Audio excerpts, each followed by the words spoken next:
What if the most glamorous place on earth was also the strangest? For decades, old Hollywood sold the world a polished dream, champagne premieres, moonlit romances, and stars who never seemed to sweat. But behind the velvet ropes lived stories so bizarre they make fiction feel tame. Cursed films, vanishing icons, feuds that turned into warfare without weapons, and legends whose private lives went far off script. These aren't rumors whispered in studio hallways. They're real, and once you hear them, you won't watch the classics the same way again. In this video, we're diving into 13 true tales from the golden age that twist in ways you don't expect. Some unfold like detective stories, others like ghost stories, and a few feel like cautionary parables about fame. We'll move fast, keep it clean for all audiences, and leave space for you to decide what you believe. We'll keep names clear, dates grounded, and sensitive topics phrased responsibly, because context matters and humanity matters even more. The point isn't to gawk,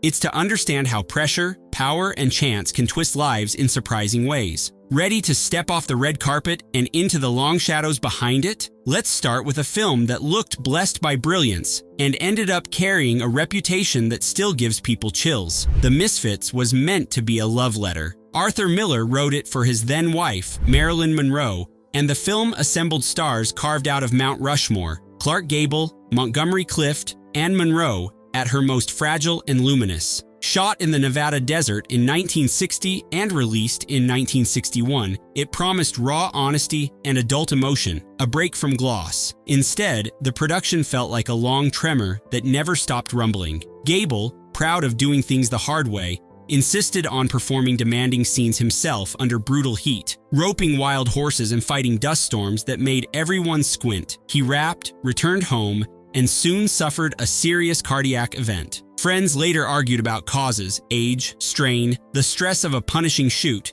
but the timing welded his name to the movie's darker reputation. Monroe's performance glows on screen, but the set was a tightrope. She battled sleepless nights, health spirals, and a collapsing marriage. Production paused, tabloids circled, people whispered that the film was taking pieces from the people who made it. Not long after the movie came out, Monroe was found at home after a medical emergency involving prescription sedatives. The official report described it as self-inflicted, but theories continued for decades. Montgomery Clift, already recovering from a devastating car accident years earlier, looked like a ghost with his pockets turned out. Pain management kept him functioning, but friends said his spark flickered. He kept working, but not for long. His early passing cemented the film's aura. Was the Misfits cursed? Or did a grueling shoot intersect with fragile human lives at the worst possible moment? Either way, the film plays today like a time capsule sealed with fear and longing, beautiful, bruised, and whispering that some dreams charge interest. If you watch it now, you can feel the temperature of 1960 America in every frame.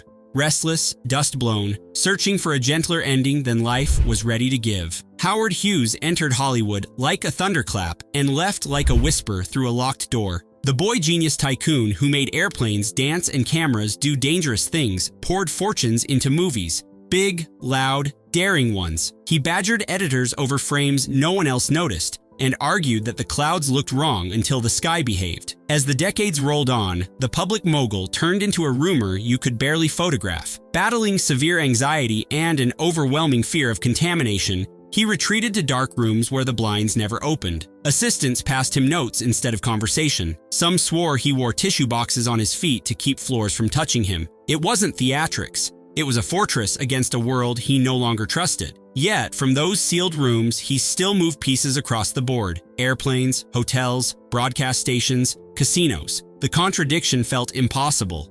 An empire commanded by a voice that almost never left a locked suite. By the end, he was an outline, brilliant, haunted, and completely alone. If old Hollywood had a recluse for a patron saint, Hughes would be on the stained glass window. George Reeves should have been invincible. He wore the cape on television, smiled with that square-jaw calm, and taught a generation that truth and justice could win the day. Off camera, he faced a more stubborn foe, typecasting. Directors couldn't see past the emblem on his chest, and serious roles slipped away one by one. Money tightened, frustration rose, and the hero costume began to feel like a caged door that wouldn't open. One summer night in 1959, guests gathered at his home. There was conversation, a little tension, and more than one version of what anyone heard next. A single loud blast upstairs, then panic. The official report described it as self-inflicted, yet many who knew him doubted it. They pointed to tangled romances, powerful acquaintances, and details that never sat quite right. Theories rushed in where certainty refused to stand. Accident, conspiracy, something staged. Every version solved part of the puzzle and left a jagged edge somewhere else. Decades later, the questions remain. The cape still flies in reruns, but the mystery behind it has more gravity than any villain he faced. Maybe the strangest part is how a symbol of strength could coexist with such vulnerability, and how tidy explanations often fail real people. Marlon Brando changed acting by giving it a heartbeat you could hear from the cheap seats. He played with silence the way other actors played with dialogue. But genius traveled with chaos in his luggage. On one tropical epic, he challenged the script, the schedule, even the weather, vanishing to the beach when the crew needed him on the boat. Rewrites piled up, costs soared, the studio's patience sank. On another production, he asked that lines live on cue cards just out of frame. If a crew member shifted their weight, the immortal speech wandered with it. He loved elaborate pranks, surprising co-stars mid-scene with choices that were irresistible on camera and maddening in real life. And yet, when the red light blinked, he could conjure a soul in 5 seconds. Directors pulled their hair, audiences held their breath. By the time he appeared as a jungle colonel in a fever dream of a war film, he arrived late, larger than expected, and uninterested in the blueprint. So, the blueprint changed. The director turned chaos into atmosphere, reshaping the ending around whatever Brando was willing to give. That's the paradox, a hurricane that somehow watered the garden. Before the word blockbuster existed, Roscoe Fatty Arbuckle was one. A giant of silent comedy with a dancer's grace,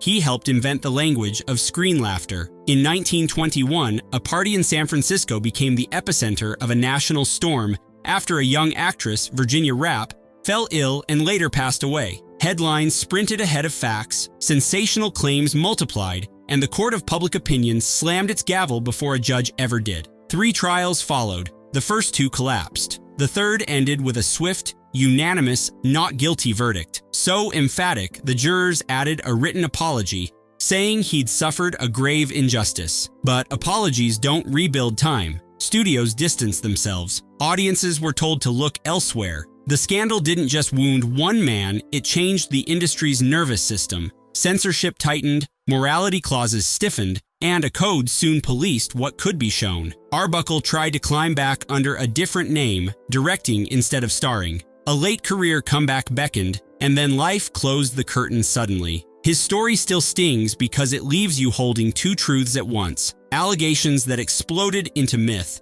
and a cleared man whose career never recovered. Bette Davis and Joan Crawford were twin North Stars who refused to orbit each other. One prized craft over glamour, the other turned reinvention into an art form. Their rivalry began with a love triangle rumor and hardened into a Hollywood tradition. Reporters didn't invent their animosity, but they fed it, and the public devoured every sharp quote like popcorn. Years later, an inspired piece of casting placed both women in the same psychological thriller about feuding sisters. The set became legendary. There were stories of a kick that landed harder than the script required, of a weighted costume used for payback, of icy smiles that melted only when the camera blinked red. Award season brought new drama.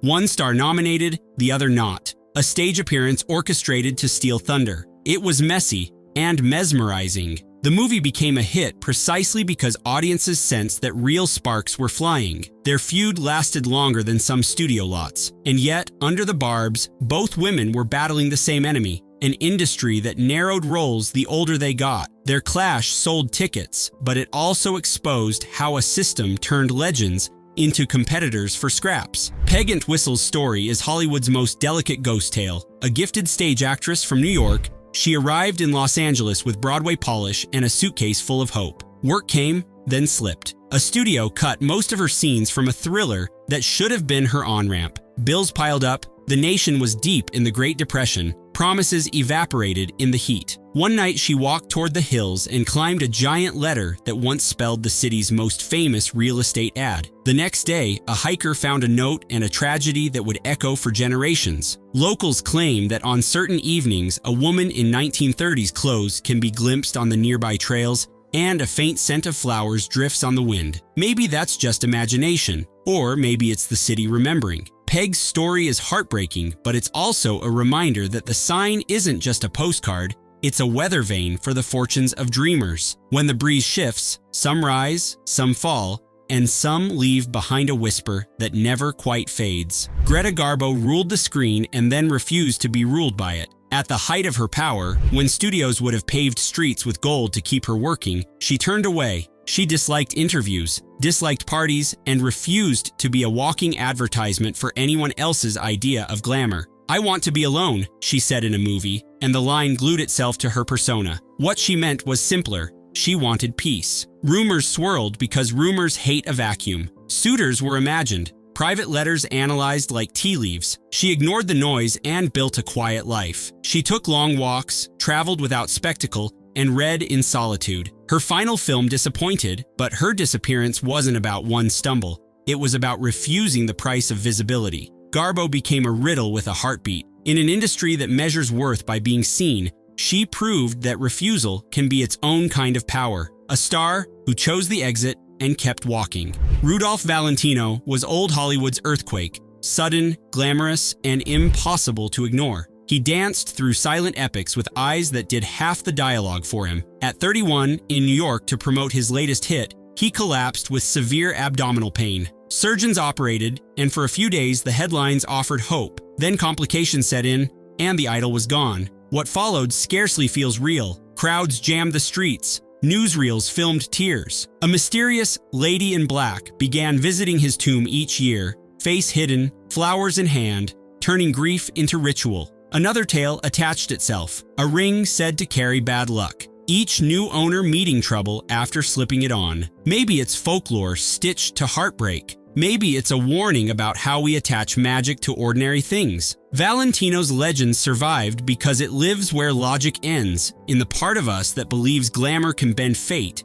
and that love can occupy an entire city block. Hollywood's blacklist didn't look like a list at first. It felt like a chill in the air. In the late 1940s, during a national panic about politics, the film industry became a battlefield of questions and refusals. Hearings summoned writers, actors, and directors to explain their beliefs and identify colleagues. Some stood their ground, others complied, and several were jailed for contempt when principle met power and lost. Studios, terrified of headlines, quietly stopped hiring those accused. Careers vanished overnight. Brilliant screenwriters kept working under false names, delivering award-winning scripts no one could credit. One celebrated director preserved his career by naming associates, a decision that stained his legacy even as his films won statues. People spoke in careful tones and watched the door when they did. Friendship became a liability, conscience a career risk. The thaw came slowly. A brave actor forced a breakthrough by putting a band writer's real name on a major film. The spell broke, though scars remained. The episode stands as one of Hollywood's strangest twists, a place built on imagination, punishing imagination itself.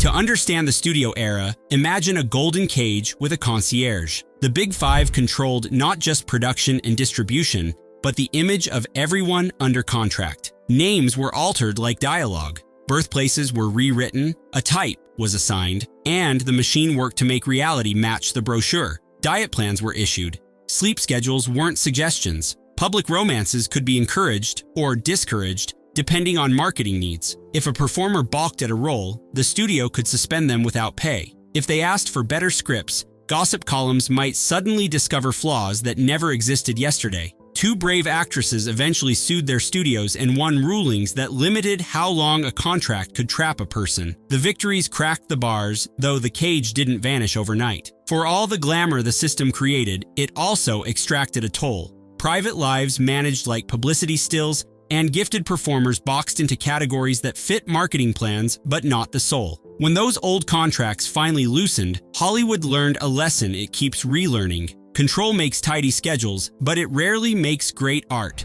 Beneath the chandeliers and brass nameplates, another reality thrived for far too long. The expectation that access might require something never written in any contract. People whispered about offices where auditions involved no cameras, about meetings scheduled at odd hours, about a gate kept by appetites rather than merit. Many were young, far from home, and convinced that saying no would mean never working again. Everyone knew and almost no one spoke because the system rewarded silence and punished truth-telling. Publicists could bury stories. Newspapers preferred rumor to accountability. Power protected itself. Some famous stars later hinted at uncomfortable propositions they endured before success. Others described harassment when they were still minors fighting to be taken seriously. The most unsettling part isn't any single story, it's how normal it was allowed to become. Change came late, pushed by new movements, lawsuits, and a generation unwilling to trade dignity for opportunity. The reckoning didn't erase the past, but it did something vital. It turned the old whisper into a loud refusal and reminded everyone that real talent never requires compromise. Judy Garland arrived at a studio lot as a child with a voice that could fill a train station. Executives saw a miracle and a project. They refashioned her into the wholesome girl next door, then demanded that she stay that way no matter what it cost. Her workdays stretched into marathons. When energy flagged, there were pills to boost it. When nerves buzzed, there were pills to calm them. The cycle became a velvet trap. She was a teenager told to carry an adult's box office on her shoulders, measured by the scale in the dressing room instead of the applause in the theater. She delivered classic after classic, the kind that still blooms every holiday season, and somehow found a deeper gear on stage later when the movies went cold. Audiences felt her honesty like weather, but the weight of expectation never really left. Financial trouble followed. So did health challenges. By her mid-40s, the spotlight had turned into a flashlight searching for a way out.